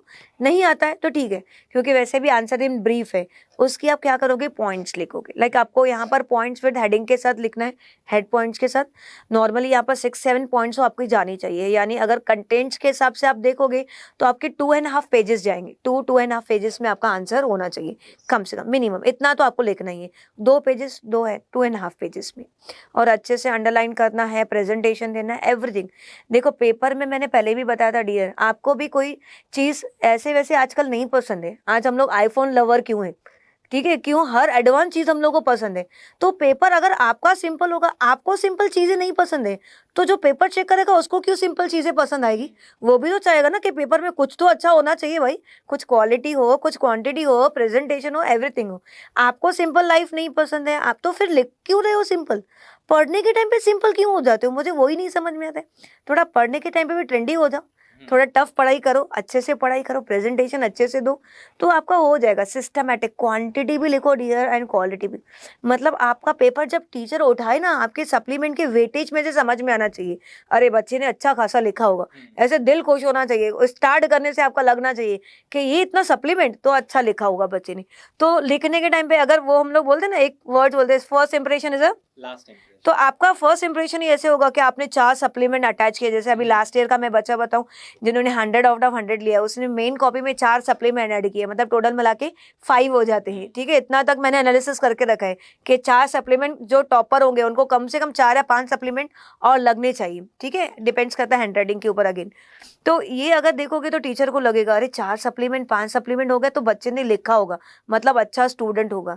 तो पहले से टीचर अलर्ट हो जाती है कि उसको मार्क्स भी हम लोग को अच्छे से देने, ठीक है। ऐसा कोई टीचर नहीं है कि मतलब आपको मार्क्स नहीं मिलेगी, क्वांटिटी क्वालिटी दोनों मैनेज करो डियर, हो जाएगा। यस। सो क्वेश्चन नंबर 5 में मैम ने आपको बताया unit 1 which comprises of chapter 1 and 2, इस पे ज़्यादा एम्फसाइज करना है। सेकंड चैप्टर नंबर 9, इस इन दोनों, ये unit 1 which is chapter number 1 and 2 and chapter 9 अगर आप कर लेते हो तो नहीं करना ही है सर, हाँ डिपॉजिटरी में से आता ही है। हाँ so यस, ये दोनों यूनिट एंड चैप्टर नंबर 9 अगर ये आप कर लेते हो तो आपके वो जो 8 मार्क्स है वो आपके सिक्योर वहां पर हो जाते हैं। हाँ, ओके, सो अब हम क्वेश्चन नंबर 6 की तरफ बढ़ते हैं, that is justify the following statement. Justify बहुत इजी है, आपको यहाँ पर ऑप्शंस भी अच्छा खासा मिल रहा है। पहले वाले में देखोगे तो अटेम्प्ट 2 है आउट ऑफ 3, लेकिन जस्टिफाई द फॉलोइंग स्टेटमेंट में देखो लिखा हुआ है अटेम्प्ट 2 आउट ऑफ 4, मतलब आपको ऑप्शन 100% है। 2 अटेम्प्ट करना है, आपको 4 मिल रहे हैं, और इसमें कुछ ज्यादा भी नहीं लिखना है डियर, ये आपको ऐसे पॉइंट्स में लिखना पड़ता है सर, पॉइंट्स में, जैसे 1 2 3 एंड ऑल। तो आपके जितनी भी रहेगी, मतलब जस्टिफाई द आंसर में मेरे को लग रहा है 1.5 पेज में आंसर कंप्लीट हो जाता है। टू दी पॉइंट हम लोग को लिखना पड़ता है, क्योंकि यहाँ पर आप उस पॉइंट को, उस स्टेटमेंट को क्या करो, जस्टिफाइड करो, ठीक है। तो आपको टू दी पॉइंट पे जाना है, मेन में। यहाँ पर हम लोग कोई हर चीज घुमा फिरा के लिखने की जरूरत नहीं होती है ना। कुछ चीजें ऐसे होती है जो मिर्च मसाले के साथ लिखेंगे तो अच्छा लगता है, कुछ चीजें सिंपल एंड प्योरीफाई अच्छी लगती, प्योर चीज है ना। तो इस चीज को आपको कैसे रखना है, प्योर ही रखना है। जैसा आपका सेंटेंस रहेगा, स्टेटमेंट रहेगा, उसको ही आपको क्या करना है, जस्टिफाई करना है। तो इसके लिए मेरे ख्याल से अगर आप पॉइंट्स लिखने के लिए जाओगे तो मैक्स टू मैक्स आपकी 6 to 7 पॉइंट्स में आपका आंसर जाएगा, यानी 1.5 पेज पे आपका आंसर कंप्लीट हो जाता है। तो इसमें आपको अटेम्प्ट 2 है, अगेन 4 मार्क्स के लिए होगा तो 8 मार्क्स आ जाएगी, ठीक। एंड मैम प्लीज चैप्टर बता दीजिए कि कौन से चैप्टर्स पे ज्यादा बच्चों को एम्फसाइज करना है। सर स्टार्टिंग वाले जैसे मैंने चैप्टर्स बताया, यूनिट 1 जो है it's for the 25 marks with option के साथ देखेंगे। यूनिट 2 जो है जिसमें चैप्टर नंबर 3 4 एंड 5 आता है। जैसे अभी यहाँ पर डिबेंचर का अगर आप देखोगे, डिपॉजिट का आप देखोगे तो जस्टिफाई में आता ही है, ठीक है। तो जस्टिफिकेशन में आप पहले वाले यूनिट से अच्छे से करोगे, ठीक है। और पीछे जैसे अब का आपका डिविडेंड वाले चैप्टर्स हो गए या फाइनेंशियल मार्केट हो गए, उसमें से भी आप रीड करोगे। तो जस्टिफाई ट्रेंड के हिसाब से अगर हम लोग देखेंगे ना, तो ऐसा कुछ फिक्स नहीं है जो यहाँ से रिपीट हुआ है, क्योंकि स्टेटमेंट है जस्टिफाई करने के लिए, ये जस्ट एंड कॉन्सेप्चुअल है सर। तो अलग अलग वेरी हो रहे हैं, बट एक तो जस्टिफाई आगे वाले चैप्टर में से आ रहे हैं। सो यहाँ पर स्पेसिफिक कोई भी चैप्टर्स नहीं है। सो फॉर क्वेश्चन नंबर 6 आपको सारे चैप्टर्स पे इक्वल एम्फसाइज करना है। Okay, so now question number 7 that is letter writing. Letter writing आपके लिए बहुत इंपॉर्टेंट है। 11th में भी आपने रीड किया था। अच्छा, 11th में फॉर्मेट भी बच्चे करते हैं, आपको पता होगा कि लेटर का फॉर्मेट क्या होना चाहिए, ठीक है। देखो लेटर कितने अटेम्प्ट करने हैं dear, attempt 2 out of 3, 3 letters आएंगे। एक लेटर आएगा तुम लोग का चैप्टर नंबर 6 में से, एक आएगा चैप्टर नंबर 7 में से, एक आएगा तुम लोग को चैप्टर नंबर 8 में से, ठीक है, तो उसमें से आपको कोई भी 2 लेटर अटेम्प्ट करना है, ईच कैरिंग 5 मार्क्स, 10 मार्क्स के लिए आपका लेटर है, ठीक है। एज पर अगर हम लोग बोर्ड के हिसाब से देखते हैं तो लेआउट आपको 11th में ही आपने किया हुआ है डियर, लेआउट एकदम मेरा एंड में है। मैं एक बार सर इनको दिखा देती हूँ, हाँ। स्क्रॉल कर लेती हूँ स्क्रीन को। मैंने लेआउट फिर भी एक बार शेयर कर लिया है 11 के बुक में ही। अच्छा, अभी मैं एक चीज़ तुम लोग को ये भी क्लियर कर दूं कि 11th के बुक में जब आपने चैप्टर नंबर 9 किया था बिजनेस कम्युनिकेशन, उसमें layout of the business letter किया होगा, am I right sir? Yes yes. करते हैं ना उस टाइम पे बच्चे। तो अभी ऐसे भी एक सेकेंड, हाँ ये 11 के बुक का ही है लेआउट। अब यहाँ पर प्रॉब्लम क्या आता है, मैंने ये एक चीज़ देखी हुई है जब मैं लेटर स्टार्ट करवाती हूँ या फिर एसपी भी स्टार्ट करते हैं सर। एसपी में एक प्रॉब्लम हम लोग ने देखा है कि ये एक सब्जेक्ट में ऐसा है कि 11 में काफ़ी सारे स्टूडेंट होते हैं जिन्होंने मैथ्स लिया है और 12th में आने के बाद वो एसपी में आ जाते हैं। एक ही ऑप्शन है। दूसरा 11 में साइंस लिया हुआ है और 12th में आके कॉमर्स में आते हैं, ऐसे भी है, ठीक है, ऐसे भी होता है। मैथ्स में से एसपी में गए, साइंस में से तुम लोग कॉमर्स में आ गए। अच्छा, फिर ऐसे भी है स्टूडेंट ने तीसरी कैटेगरी बताऊँ, ये कैटेगरीज बता रही हूँ कि यहाँ पर प्रॉब्लम आ रहे हैं। मैथ्स फर्स्ट कैटेगरी क्या बताया कि मैथ्स के स्टूडेंट किस में आ गए, एसपी में। सेकेंड कैटेगरी क्या बताया, साइंस में से किस में आ गए, कॉमर्स। और थर्ड कैटेगरी तो आपको पता है जो ऑलरेडी एसपी के एसपी में रहेंगे लेकिन पढ़ाई नहीं है, ठीक है। 11 में तो हम लोग ने बुक देखा ही नहीं था मैम, 11 में कौन पढ़ता है, तो ये हम लोग ने फॉर्मेट देखा ही नहीं था। तो ऐसे भी प्रॉब्लम आ सकते हैं और आता भी है। तो ये एक लेआउट है जो आप ध्यान पे अपना रखोगे, इसी लेआउट के हिसाब से आपका आंसर होना चाहिए, ठीक है। हम लोग ने 11 में किया है, आपने 11 में एसपी पढ़ा है नहीं पढ़ा है, आप पहले मैथ्स में थे पहले साइंस में से, इससे कुछ नहीं फर्क पड़ता है। एसपी सब्जेक्ट ऐसा है ना कि अगर आपने अभी भी पढ़ लिया ना 12th में तो आपका 100% कवर हो जाएगा। मैं 99.99% भी नहीं बोल रही, आपका कुछ नहीं इफेक्ट होने वाला है, ठीक है, कुछ भी इफेक्ट नहीं होगा, क्योंकि ये ऐसा कोई कॉन्सेप्चुअल सब्जेक्ट नहीं है जैसे इकोनॉमिक्स में थोड़ी डिफिकल्टी हो जाती है, लेकिन एसपी में सर नहीं होती है बच्चों को, अगर वो अच्छे से सिस्टमैटिक पढ़ेंगे तो ये लेआउट के हिसाब से जाएंगे। अच्छा डियर, अभी यहाँ पर देखो क्या करना कि आप स्टार्टिंग में जो name and address of company रहता है, आपको 2 लेटर लिखना है ना, किसी भी 2 कंपनी का नेम एंड एड्रेस जो है ना वो आप ऐसे अच्छे से याद करके रख लेना। 2 कंपनी का, एक में एक लिख लेना, दूसरे में दूसरा लिख लेना, आप अपने हिसाब से याद कर दो, आपका टाइम बचना चाहिए। फिर जैसे आपको पता है CI नंबर रहता है, कॉर्पोरेट आइडेंटिफिकेशन नंबर, जो 21 अल्फा न्यूमेरिकल नंबर में रहता है, जिसमें कंपनी लिमिटेड है, ठीक है, कौन से महाराष्ट्र से and all private company and public company, alpha numerical में आपका कोड रहेगा, ठीक है। आपके क्लासेस के नोट्स में देखो तो वहाँ पर बना हुआ है CI नंबर। देन टेलीफोन नंबर लिखते हैं हम लोग, यहाँ पर फैक्स नंबर लिखते हैं, ईमेल आईडी रखेंगे, ठीक है, वेब पेज लिखेंगे, और रेफरेंस नंबर जो आप इजी रेफरेंस के हिसाब से, हम लोग ने क्लास में ये सब बातें डिस्कस की है। देन उसके बाद आता है ये रिसीवर की एड्रेस हो गई, सब्जेक्ट सेंटर में लिखेंगे, उसको अच्छे से अंडरलाइन करेंगे।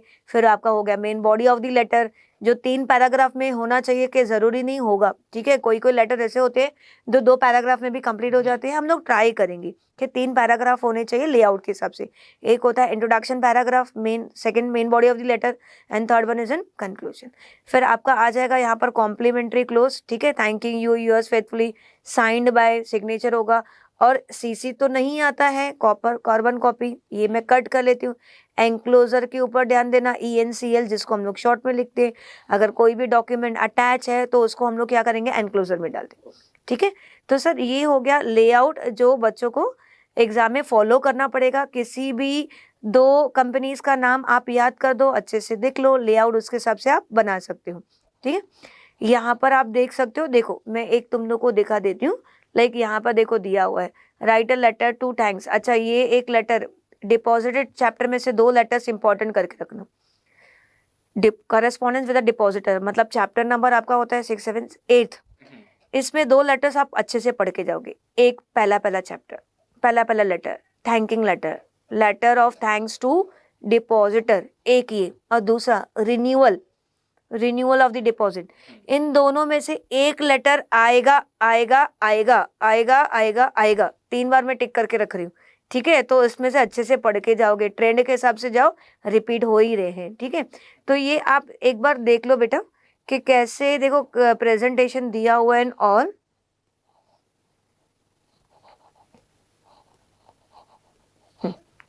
ये देखो कैसे किसी भी कंपनी का नाम अच्छे से लिखेंगे सेंटर पे, फिर उसकी एड्रेस लिखेंगे, CI नंबर आप देखो यहाँ पर limited company, state wise, private and all, तो ये 21 अल्फा न्यूमेरिकल में होगा। ये आपके हो गए ऑल कॉन्टैक्ट्स नंबर्स हो गए, फिर ये आपका हो गया रेफरेंस नंबर, इनसाइड एड्रेस है, सब्जेक्ट तो हम लोग शॉर्ट में लिख सकते हैं all sir.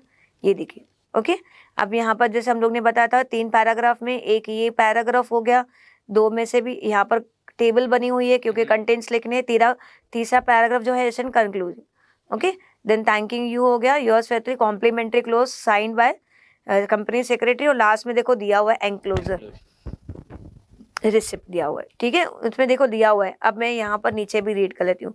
Form of letter 1 marks, correctness of the language, आपकी language form of the mark मतलब कैसे फॉर्मेट आपका रहेगा, ठीक है, उसका देख लो आप, लेटर का पूरा देख लो फॉर्मेट क्या रहेगा। Form of the letter 1 mark, correctness of the language, आपकी लैंग्वेज कैसे लिखी हुई है 1 मार्क उसके ऊपर रहती है। And 1 mark and the contents के ऊपर तुम लोग का टोटल रहेगा, मतलब लैंग्वेजेस पे, लेआउट पे ये 1 मार्क रहती है। मेन जो कंटेंट्स आप लिखते हो ना उस पे आपकी कितनी रहती है 3 मार्क्स, ठीक है, मतलब लेआउट पे 1 मार्क रहेगी, languages, spelling mistakes and all उस पे आपकी 1 मार्क रहती है, और 3 मार्क्स आपकी रहती है कंटेंट्स पे। तो टोटल मिला के आपका 5 का रहेगा, 2 अटेम्प्ट करोगे और क्या आपकी 10 मार्क्स इधर आ जाती है। और वेरी सिंपल सर, कुछ भी नहीं है, 2 लेटर। अच्छा ये भी मुझे काफ़ी सारे स्टूडेंट ने एक क्वेश्चन पूछा हुआ है, मैं एक बार याद आ गया तो अच्छा हुआ मैं डिस्कस भी कर लेती हूँ कि मैम ये क्या ज़रूरी है कि लेटर हम लोग राइट साइड लिखें या लेफ्ट साइड। काफ़ी सारे कॉलेजेस में सर ऐसे बोलते हैं, लेकिन ऐसा कुछ नहीं। आप जो भी पेज आपका रहेगा उस पर आप नॉर्मली आप देखो, ये आपका समझो सप्लीमेंट है, उस पर ये आपका सप्लीमेंट, ये आपकी देखो बाउंड्रीज आपको दिख रही है बेटा क्या, उसमें आपने देखा होगा कि इस ऐसे यहाँ पर वापस से लेआउट बना हुआ है, करेक्ट, ये लाइंस ड्रॉ की हुई है, ओके। तो ये नॉर्मली आपने देखा होगा कि एक ये लेफ्ट साइड से चालू हुआ और ये राइट साइड से जा रहा है, तो लेफ्ट एंड राइट इसका कोई भी इशू नहीं रहता है, नॉर्मली सर हम लोग जा सकते हैं जैसे बच्चे लिखेंगे। तो ये आपका हो गया क्वेश्चन नंबर 7, जो लेटर्स रहते हैं अटेम्प्ट एनी 2 आउट ऑफ 3। ये आपका 22 का भी अगर आप देखोगे, ठीक है, तो 22 में भी आपको मैं बता दूं, जैसे लेटर्स मैंने बताया, फिर और ओके, सो लेटर्स के अंदर मैम ने आपको चैप्टर नंबर 8 के बारे में तो बता दिया कि वहाँ पर 2 लेटर्स आपको करने ही करने हैं। एक तो थैंक्स ये वाला देखो, लेटर, एक ये रिन्यूअल लेटर आया है सर, एंड दूसरा रिन्यूअल वाला। अब मैम प्लीज आप चैप्टर नंबर 6 और 7 में से भी कुछ अगर इंपॉर्टेंट अगर आप दे सके। हाँ, बट ये देखो, ये एक तो रिन्यूअल डिपॉजिट में से एक आया ही है। हाँ सर, दूसरा फर्स्ट चैप्टर में से अगर आप डिविडेंड के हिसाब से देखेंगी तो सर्टिफिकेट बोनस शेयर्स भी आ सकता है, पॉसिबिलिटी है, शेयर सर्टिफिकेट के भी ऊपर आ सकता है। और लास्ट ईयर 24 में आता डिविडेंड वारंट कैसे इशू कंपनी करती है, ओके। डिबेंचर के ऊपर आता है डिबेंचर का पेमेंट, इंटरेस्ट पेमेंट कि कंपनी कैसे डिबेंचर होल्डर्स को पे करती है इंटरेस्ट। तो आप ये अगर 22 का भी देखोगे, 23 का भी अगर आप देख रहे हो तो उसमें आप लेटर्स देखिए, यही सब रिपीट हो रहे हैं। लाइक एक जैसे मैंने बताया 24 का आपने देख लिया, उसमें रिन्यूअल का था, यहाँ पर दिया हुआ है रिगार्डिंग डिपॉजिटर्स शेयर सर्टिफिकेट जो अभी अभी हम लोग ने किया, एंड डिबेंचर्स का, ओके। एंड 22 का तो हम लोग ने पहले ही उनको कॉपी आउट करके दिखाई दिया था। सो मतलब लेटर्स के अंदर अगर आप 2 चैप्टर्स भी अगर अच्छे से करके जाते हैं तो आप वो क्वेश्चन को इजीली अटेम्प्ट कर सकते हो, यस, उसमें आपको कोई भी डिफिकल्टी नहीं कोई भी डिफिकल्टी नहीं होगी। होगी। सो नाउ लास्ट क्वेश्चन जो सबसे इम्पोर्टेंट क्वेश्चन है उस पे हम चलते हैं। इसका स्क्रॉल नहीं हो रहा है। क्वेश्चन नंबर 8 सर अभी 8 नंबर क्वेश्चन जो है ना वो बच्चों के लिए बहुत इंपॉर्टेंट, क्योंकि आप देखोगे ना एक ही क्वेश्चन जो 8 है जो हम लोग को अटेम्प्ट एनी 1 क्वेश्चन करना है आउट ऑफ 2। पूरे सिलेबस में से 12 चैप्टर से बच्चे भाई हम लोग क्या पढ़े, किस में से पढ़े, ठीक है, कौन सा लॉन्ग आंसर है, अटेम्प्ट तो एक ही करना है। यानी हमारी तैयारी अगर एक की भी अच्छी होगी तो हम लोग अच्छे से कर सकते हैं। ये आप देखो बेटा, ये आपका रिसेंट ट्रेंड है, जो न्यू सिलेबस आया है 21 के बाद। आप देखो पेपर, ये देखो ये 22 का पेपर, ये बोर्ड पेपर 23 एंड ये हो गया बोर्ड पेपर 24 सर। सर अगर आप इसमें देख रहे हैं ना तो फर्स्ट क्वेश्चन आया है 8, क्वेश्चन नंबर 8 में एक आया है क्वेश्चन नंबर 1, वो चैप्टर नंबर 1 में से आया है, प्रेफरेंस शेयर्स क्या होते हैं और उसके टाइप्स। यानी ये अगर आप देखोगे क्वेश्चन नंबर 1 जो आया है वो कौन से चैप्टर में से आया है, चैप्टर 2 यूनिट 1 में प्रेफरेंस शेयर्स क्या है और उसके टाइप्स क्या है। 24 में भी 2 क्वेश्चंस आए हैं, उसमें से एक क्वेश्चन आया है चैप्टर नंबर 2, इक्विटी शेयर्स क्या है और उसके फीचर्स क्या है, और ये दूसरा है, ये अलॉटमेंट का है, ठीक है, ये दूसरा आ गया, बाय मिस्टेक यहाँ पर हो गया, ये फर्स्ट है, ओके। और 24 का भी अगर आप देखोगे ना, 24 का तो ये रिपीट ही हुआ है अगेन चैप्टर नंबर 2 में, प्रेफरेंस शेयर्स और इसके टाइप्स। यानी आप सर तीनों चैप्टर में देख रहे हो, तीनों बोर्ड पेपर में देख रहे हो जो न्यू सिलेबस आया है। चैप्टर 2 रिपीट हुआ है, चैप्टर 2 रिपीट हुआ है 22 में भी, चैप्टर 2 रिपीट हुआ है 23 में भी, चैप्टर 4 में भी। ये देखो, यानी अगर हम लोग question number 8 long answer in detail लिखेंगे, जो एनी वन हम लोग को करना है, एक 8 मार्क्स के लिए आपका आएगा, इट्स फॉर द 8 मार्क्स। 22 में भी आया है सेकेंड चैप्टर में से, चैप्टर नंबर 2 में से, 23 में से भी आया है चैप्टर नंबर 2 में से, sorry it's chapter number 2, and 24 में भी आया है चैप्टर नंबर 2 में से, और 25 में भी आएगा चैप्टर नंबर 2 में से, ठीक है, आएगा एज एन एस्टिमेशन एनालिसिस वो बता रहा है, ठीक है। तो ये 3 बार आ चुका है, तो इसके बेसिस पे हम लोग को श्योरिटी हो गई है कि एक तो क्वेश्चन तुम लोग का आ ही रहे। तो अगर हम लोग चैप्टर नंबर 2 अच्छे से पढ़ के जाएंगे तो हमारा क्वेश्चन नंबर लास्ट जो है लॉन्ग आंसर वो इजीली क्लियर हो जाएगा। मैम अभी इसका कुछ फॉर्मेट, सर पहले तो ये बच्चों को थोड़ा सा हम लोग बोलेंगे स्क्रीनशॉट लेके, इसका स्क्रीनशॉट ले लीजिए, दिखेगा ये।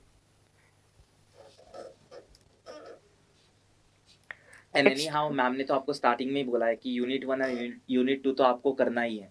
सो यूनिट 1 और यूनिट 2 में से अगर आप देखोगे ट्रेंड के हिसाब से यूनिट 1 यूनिट 2 में से ही पूछा गया है, हाँ, बट चैप्टर 2 में से मैम ने बोला है कि कंफर्म 2025 में आएगा ही, क्योंकि ट्रेंड वो बता रहे सर। हाँ। अगर हम लोग ट्रेंड के हिसाब से जाए, पहले भी अगर आपने पहले भी सिलेबस देखा होगा, हाँ।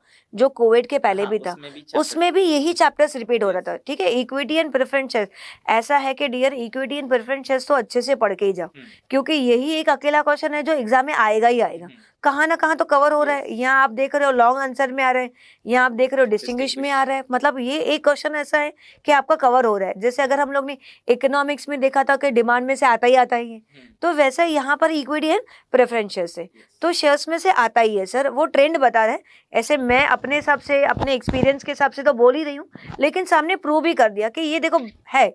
और इस हिसाब से हम लोग ने तीनों ईयर में प्रोडिक्शन, देखो तीनों ईयर में आया तो हम लोग प्रोडिक्शन ऐसे कर रहे हैं, ठीक है, एनालिसिस ऐसे बता रहे हैं कि 25 में भी आएगा, और hope so all the best आना चाहिए, ठीक है। तुम लोग की तैयारी उस हिसाब से होगी तो देखो आप रिपीट हुई हुआ है, प्रेफरेंस शेयर्स उसके टाइप से, प्रेफरेंस शेयर्स उसके, पूरा का पूरा क्वेश्चन रिपीट हुआ है, और कुछ अलग नहीं है। टेक्स्ट बुक का जो नीचे दिया हुआ है ना, वैसा ही वैसा दिया हुआ है, कुछ घुमा फिरा के क्वेश्चंस नहीं आए हैं, एकदम सिंपल जैसे पूछा गया है। ओके, सो अभी मैम आप प्लीज बता दीजिए इसको प्रेजेंट कैसे करना है पेपर के अंदर, इंट्रोडक्शन के साथ में स्टार्ट करना है, कितने पॉइंट्स लिखने हैं, क्या क्या पॉइंट्स इंक्लूड करने हैं? क्योंकि ये लॉन्ग आंसर है तो आपके अच्छे खासे कंटेंट्स होने चाहिए, लाइक लॉन्ग आंसर के हिसाब से अगर हम लोग बोलेंगे तो आपका प्रेजेंटेशन भी होना चाहिए एंड ऑल। यहाँ पर एक पेपर का मैं आपको दिखा रही हूँ, इट्स एन लॉन्ग क्वेश्चंस, ये लेटेस्ट के बाद सर ये देखिए, इट्स एन प्रेफरेंस शेयर्स और उसके टाइप्स जो मैंने बताया, और ऐसे लग रहा है कि इस साल भी प्रेफरेंस शेयर्स उसके टाइप्स पूछने चाहिए। तो ये देखो बेटा, और इससे भी अच्छे से नीट एंड क्लीन तुम लोग लिख लेना, और अच्छे से लिख लेना, हैंड राइटिंग और बड़ी होनी चाहिए, स्पेस और छोड़ना चाहिए। यहाँ पर आपने देखो इंट्रोडक्शन से दिया हुआ है, देन उसके फिर टाइप्स के लिए चार्ट बनाया गया है, हाँ, उसके टाइप्स के लिए एक अच्छे से चार्ट बनाया गया हुआ है, क्यूमुलेटिव इसके टाइप्स बोले। और उसको फिर क्या है, क्योंकि सर ये लीगल लैंग्वेज है, लॉ लैंग्वेज है, ज़्यादा नहीं, जो आपके कंटेंट्स रहेंगे टाइप्स में आपको एक्सप्लेन कर देना। लाइक यहाँ पर हम लोग इसके ऑल 4 टाइप्स जो सब डिवाइडेड होते हैं 2-2 पार्ट में, cumulative, non cumulative, participating, non participating and all, तो ऐसे करके ये 4 पेजेस में आपका आंसर हो जाता है। ओके, तो ऐसे करके जैसे हम लोग ने नॉर्मली लिखा है कि इंट्रोडक्शन लेना है, डेफिनेशन आता है तो वेल एंड गुड डेफिनेशन लिखेंगे, देन एक में फ्लो चार्ट बनाएंगे, सेकंड पेज पे जाएंगे तो एक पेज आपका इंट्रोडक्शन और डेफिनेशन में जाना चाहिए, सेकंड पेज आपका किस में जाना चाहिए, it's for the flow chart के हिसाब से, और 2 पेजेस आपके एटलीस्ट एक्सप्लेनेशन के ऊपर जाने चाहिए। तो मिनिमम 4 पेजेस आपके होने चाहिए एक्सप्लेनेशन के हिसाब से लॉन्ग आंसर में। सो मैम ने आपको बता दिया कि क्वेश्चन को आपको किस तरीके से प्रेजेंट करना है।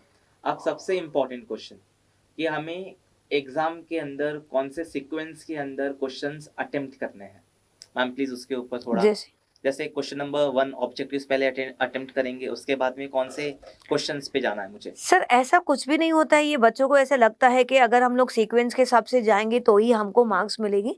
नहीं, एवरी ईयर हम लोग ने देखा है बोर्ड की जो हम लोग सर्टिफाइड कॉपी देखते हैं तो बच्चे जो है जैसे फर्स्ट क्वेश्चन लिखने के बाद डायरेक्टली लास्ट आंसर भी लिखते हैं, क्वेश्चन नंबर 8। ठीक है, इस बार तो मैं आपको बताऊं, जिस बच्चे ने बोर्ड में आउट ऑफ मार्क्स लिए उसका सबसे बड़ा मिस्टेक, यहाँ पर वो सर्टिफाइड कॉपी मेरे पास पेज नहीं है, आप नेट से निकाल के देख लेना। उस बच्चे ने सर क्या किया हुआ है कि जो लास्ट क्वेश्चन है ना, तो क्वेश्चन नंबर जैसे यहाँ पर हम लोग को लिखने पड़ते हैं कि ये 8th का कौन सा है, सेकेंड नंबर है, तो ये तो क्लियर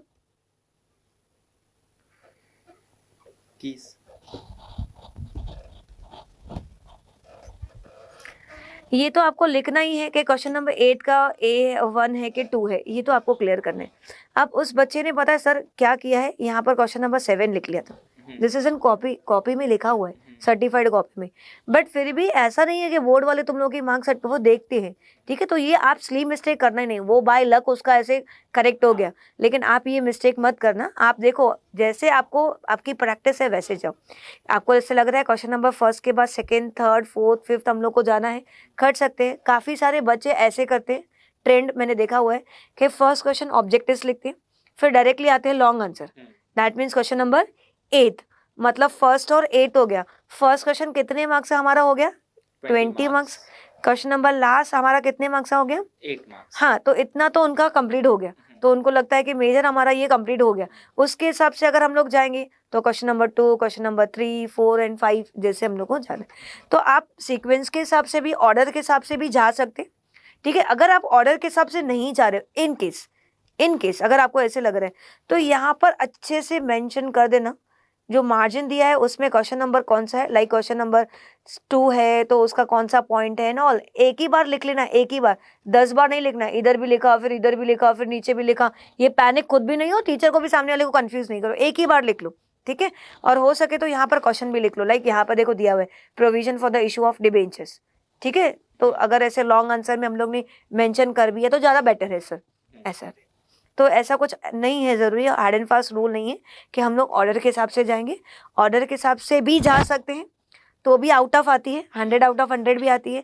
ऑर्डर नहीं करेंगे, ऑर्डर को चेंज भी करेंगे तो भी कर सकते हैं, लेकिन उसमें फिर क्या है, आपको अच्छे से क्वेश्चन नंबर मेंशन करना पड़ेगा, एकदम अलर्ट होके मेंशन करने का पड़ेगा। उसमें भी देखो, अभी फॉर एग्जांपल इंपॉर्टेंट टर्म्स है, एक्सप्लेन करे तो अटे मनी 4 है, आउट ऑफ कितने हैं सर, 8 आते हैं टर्म्स। हाँ, तो उसमें टर्म लिखना पड़ेगा कि आपका कौन सा, लाइक प्रोडक्शन साइकिल है तो आप ऊपर से हेडिंग दे, ठीक है, फर्स्ट था प्रोडक्शन साइकिल, फिक्स्ड कैपिटल है तो फिक्स कैपिटल, एक वर्ड दे देना फिर उसको एक्सप्लेन करना है।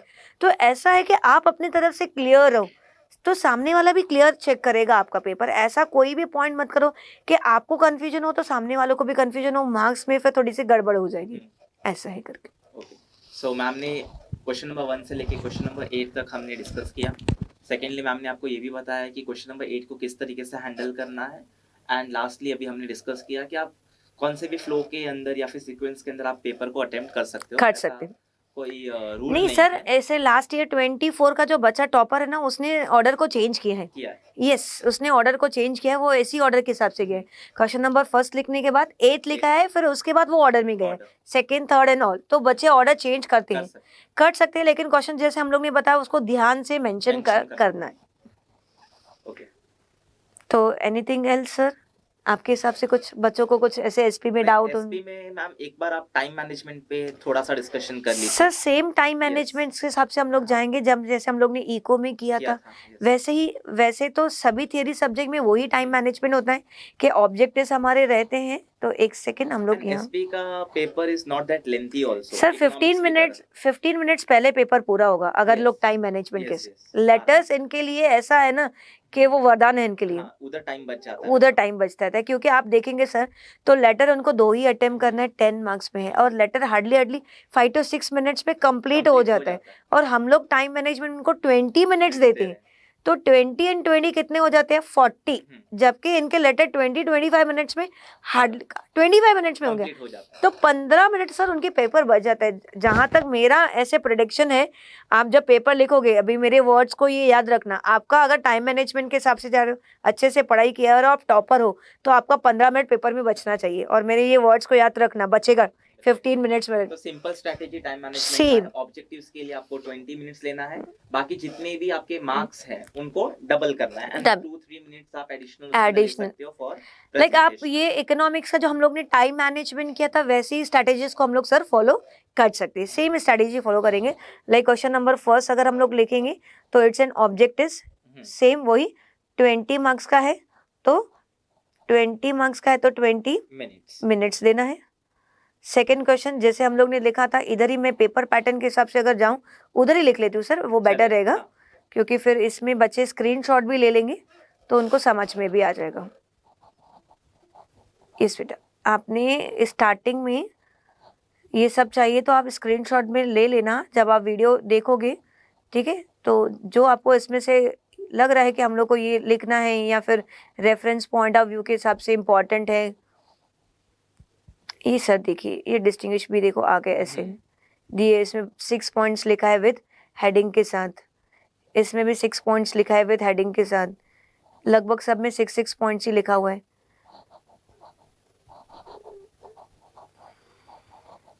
टाइम मैनेजमेंट सर वैसे ही स्ट्रेटेजी फॉलो करेंगे जैसे इकोनॉमिक्स में। Yes yes. Okay, so towards the end हम कुछ क्वेश्चंस भी लेंगे स्टूडेंट्स के। सो अगर आपको कुछ भी क्वेश्चंस हैं वो आप प्लीज कमेंट सेक्शन के अंदर लिख दीजिए।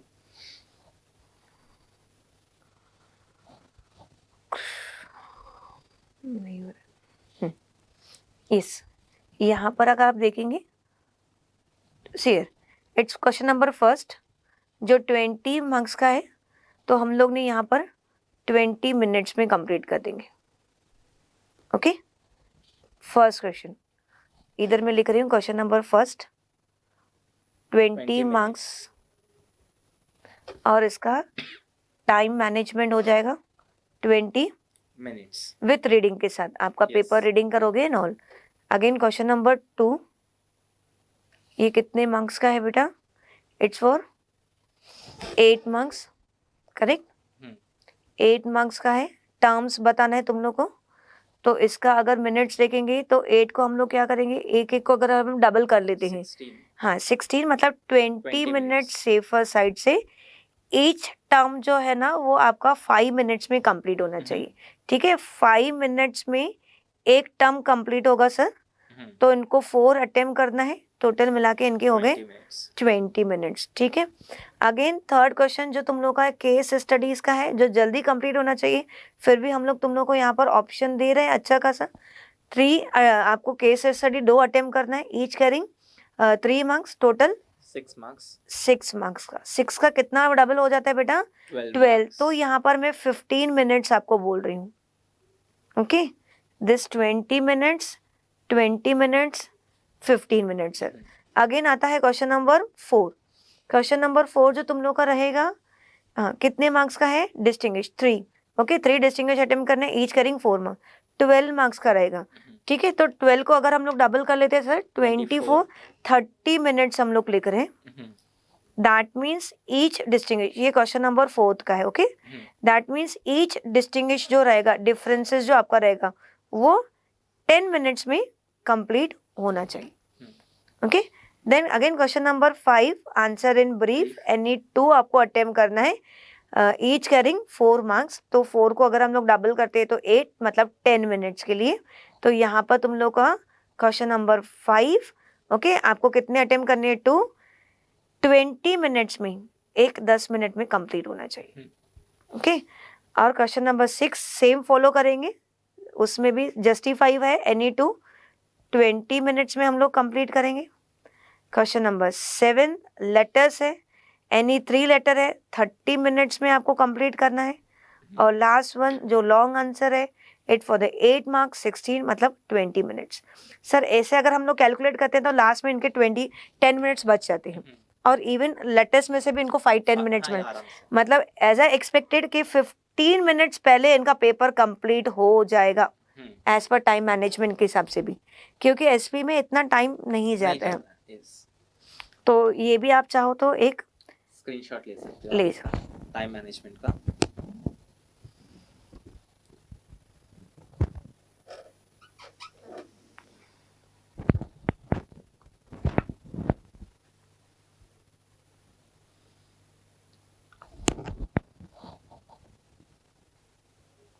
नीचे देखो पेपर पैटर्न में लिखा है, नोट देखो लिखा है in question number 7 1 letter from each chapter, chapter number 6, chapter number 7, chapter number 8 will be ask.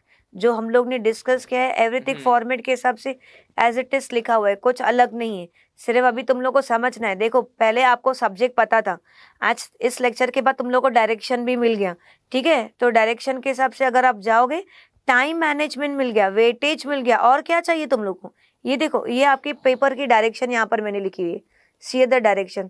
Sir पहले तो ये डायरेक्शन के हिसाब से जाएंगे कि पढ़ना कैसे है, ठीक है। तो डायरेक्शन के हिसाब से अगर हम लोग जाएंगे, फिर ये सेकंड आता है इनका टाइम मैनेजमेंट के साथ जाएंगे। और ऐसे अगर ये लोग फॉलो करेंगे ना, तो एसपी पढ़ना और एसपी में आउट ऑफ मार्क्स लेना कोई बड़ी बात नहीं।